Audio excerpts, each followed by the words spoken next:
She certainly is the life of the party.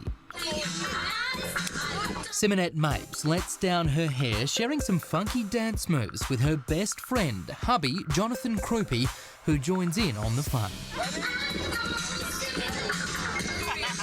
As her mum and dad recall, when the two New York City teachers first met outside of school where they taught, it was a textbook lesson in love. Was she smitten and captivated from that first night?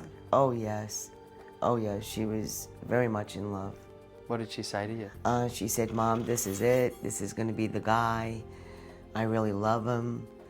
You know, and I remember telling her, Simeonette, but you just met him.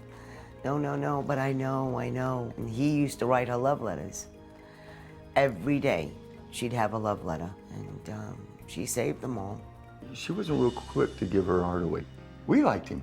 We were happy. We were very happy. What was it about him that made you guys think he was a great guy? Well, you know, whatever my daughter wanted, he gave. He was very homebody. He used to make her laugh all the time. They were just very much compatible.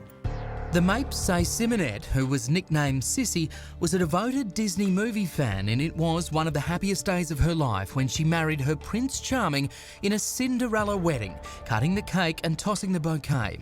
The newlyweds moved to this condo. Jonathan started studying for his master's degree. For all intents and purposes, Simeonette's parents believed she was living happily ever after. Simeonette was one of those rare people who was revered by all walks of life here in Staten Island, where she was born and raised. A beloved daughter, wife and teacher, she would cross this iconic bridge every day to teach and to volunteer, sometimes in the most dangerous of communities. Little did she know, the real danger was much closer to home. Usually every morning I call my daughter, you know, right around 7:30, 8 o'clock, to check in, say good morning, you know, what are you gonna do today? That kind of stuff. But that morning I didn't, because Simeonette wasn't feeling well, so I thought I'd let her sleep in. Right around 1 o'clock, what do I see? Jonathan had called my cell phone. 5 minutes later, the phone rang, and it was him. When I answered, he said, I'm sorry. Simeonette is dead, I'm sorry. So I said, what did you do? And I, you know, immediately hung up the phone, because I didn't know what to do. He called back and he said, I'm sorry. Simeonette's dead. You gotta come. So I hung up the phone, and of course it was pure and utter shock. When you took that phone call initially, the gravity of what he was saying must have taken a long time to sink in. It did. I get there and I see all the police. I get out and I see Teresa. I go to Teresa and she says, they killed our baby. They killed our baby. And I grabbed her and Teresa fell. She fell to the ground. So we were sitting there and they put us in an ambulance. We're trying to collect our thoughts, and it just was so surreal. Could this cryptic message on Facebook be a clue to finding the killers? Just a week before her murder, Simeonette had posted this on her Facebook page. Crupi and I survived a shootout today. Thank God we are okay. I'm sure over summer school we'll find out what the fighting was about. The Cypress Hill projects are no joke. To all the wannabe gangsters of Staten Island, be grateful you have what you have and stop trying to live a lifestyle you will never understand. Simeonette worked in a neighborhood where, you know, I was scared for my daughter. Was her murder gang-related because she'd been a witness? Within hours, detectives have determined the crime scene was anything but a home invasion. This doesn't happen, you know, to us. It didn't seem real. It didn't seem right. Nobody would want to hurt Simeonette. Nobody.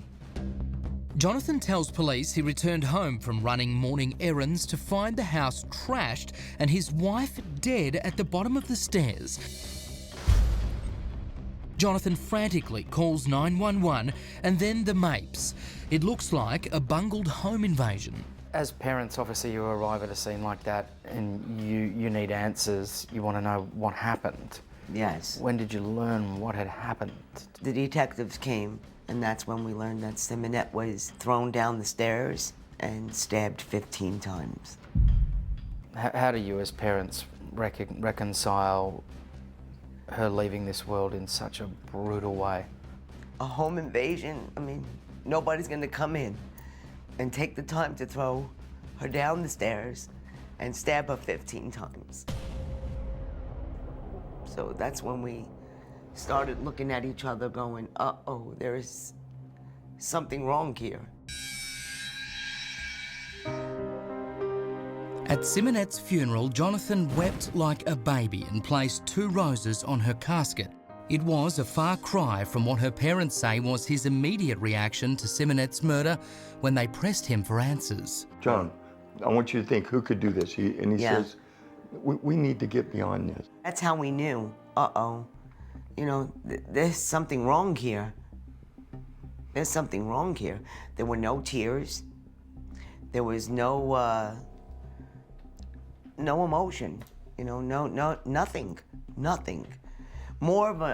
He was more annoyed that the cops were bothering him. Yes. Yeah. Yeah. He was more annoyed. Like, how dare you? Yeah. You guys are nothing. So instead of tears, instead of genuine emotion, what you saw was a man who was then, the very night of the murder, sleeping on your couch and asking to share pizza with you. Mm-hmm. And asking you as the parents to move on from her murder. Yes, exactly. Up next, the police investigation takes a sordid twist and reveals the killer is living a dark double life. What sort of human being is capable of something like this? I have no idea. What depraved individual can do this? Heartless individual can do this to a person 15 times. And then go have sex with a prostitute. Who does that?